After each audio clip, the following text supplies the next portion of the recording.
Blood pools at the feet of the ministers. Through the light ordain they their gods, forgetting how to feel. Their minds singular, for it is with man they are at odds. Rot seeps into their splendored halls, a grim omen of that to come. It is for this moment that Baima calls, that awful beating of her drum. As it blossoms, the rose stem is cut, though the lives of many it were to bear, and Narcissus' will we can only rebut, for a sacred lineage is left without an heir.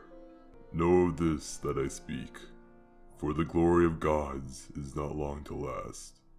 We who are seen so meek, break free of chains in which we were cast. Year 1015, 16th day. Today I spent another day by the campfire in the desert. How long have I spent here? It's either been a few days or an eternity. It's always fun though. I have visitors of all sorts asking me to teach them something, and I often get to teach them a real lesson. They're all dolts. I'm laughing now just thinking about it. Year 1020, 105th day. Today I met an interesting fellow named Lannis.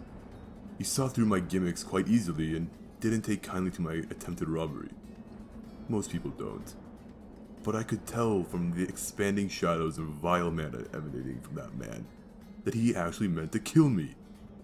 His murderous intent made me want to flee from the room, perhaps even the timeline. But I was so bored of the typical passerby that I decided to try to talk things over with him. Besides, a powerful man like this might create some interesting opportunities for pranks of grandiose scale someday. He wasn't easily convinced that I could be some use to him, until I showed him my true capabilities. Then, Lannis agreed to be merciful if I would one day do a single favor he'd ask of me. I agreed and began to eagerly await this day. Year 1023, 22nd day. Today I played in the snow with some puppies. There's been quite a lot of adventurers passing through the tundra lately, including some of the ones I swindled in the past. They saw me playing with snowballs I'd formed and demanded to know my technique. I spit out a number, 200 silver, and they actually agreed to it. Can you believe it? They'd really pay 200 silver to learn how to make some balls of snow, knowing I'd run off with their money into the frozen wasteland. I continued this gimmick for some time, and very few ever caught me. Many who tried fell prey to the puppies I befriended in the harsh climate. Cracks me up just thinking about it. Year 1025, 43rd day. Today I met Joe. Who's Joe, you ask? Year 1032, 88th day. I finally met with Lannis again, after all these years. He approached me in the Sea of Dust, where we'd originally met, to ask his favor of me. Surprisingly, he didn't come to me with the typical man's naive longing to correct the past. The manipulation of written timelines is a touchy thing. If I visit a previous era and made any slight changes, I could trigger a cascade that inhibits the birth of many, or perhaps trigger my own downfall. As much as I love fooling with things, that's one thing I'm not willing to do. I didn't have to explain all this to Lannis though. As he said, I have made no decisions worth regretting and my plans are proceeding exactly as I've calculated. Real fun guy. Anyways, he wants me to go find him something of use from the future. He anticipates that eventually someone will invent a weapon of greater power than he can currently produce. And wants to beat them to it. Year 8056, 21st day. Man, the people here are weird. I spent 3 weeks here now and I haven't had much time for journaling.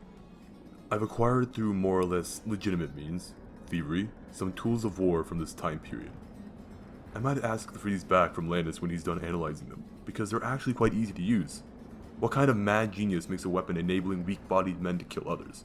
It makes everything so unpredictable. It's hilarious. It makes me want to give them to the local Ashins. Year 1032, 89th day. Today I finally amassed a sum of 10,000 silver in my usual routine of snowballs and pocket sandings. I distributed the sum among 2 Ashins and told everyone I could find about the wealthy travelers. I'm sure they'll meet plenty of friends soon. Year 1032, 102nd day. Today Lannis returned to me the pieces he'd been analyzing. He seemed quite content with his findings, and he said that he'd produce a more potent equivalent in due time. I chatted with him for a while, and went to watch him fight 2 great houses that challenged his authority. It's a pity they didn't have eyes to see the difference in their mana and his own. Even still, I couldn't resist the opportunity to take a few shots from the overlooking mountains. They never saw it coming. In the beginning, Leviathan Dervis was the only true beast of the earth.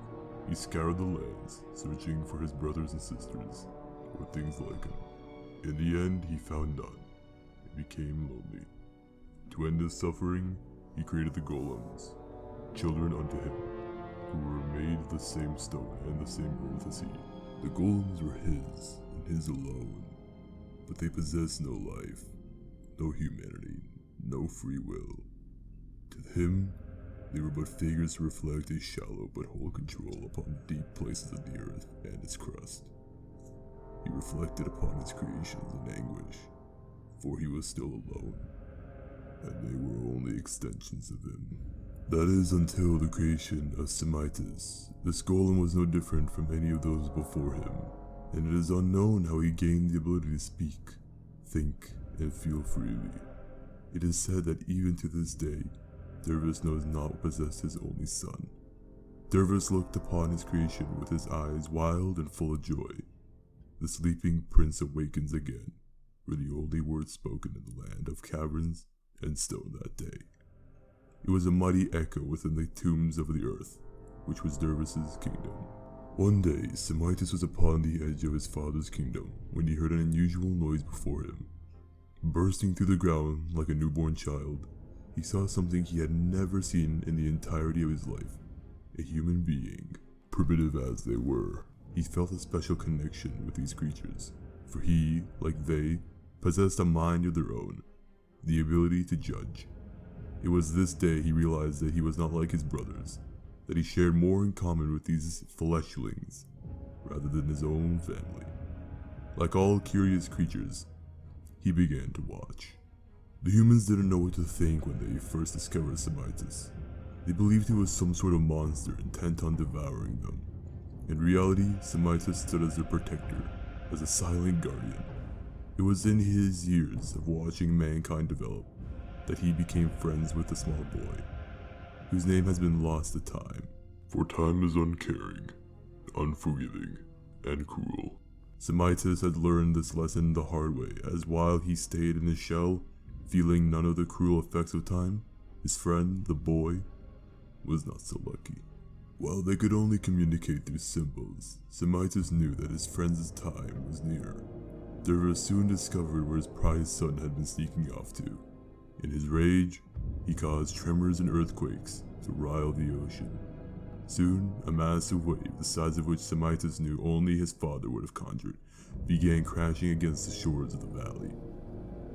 The village of the boy was in grave peril, and Semitis knew it. Pulling himself from within the rooted earth, he began to trudge over to the natural arc of rock that served as a natural entrance to the village. Drawing a few symbols to the now old man, he whose company he enjoyed so dearly, Semitis let out a cry that was heard throughout all the places of the world.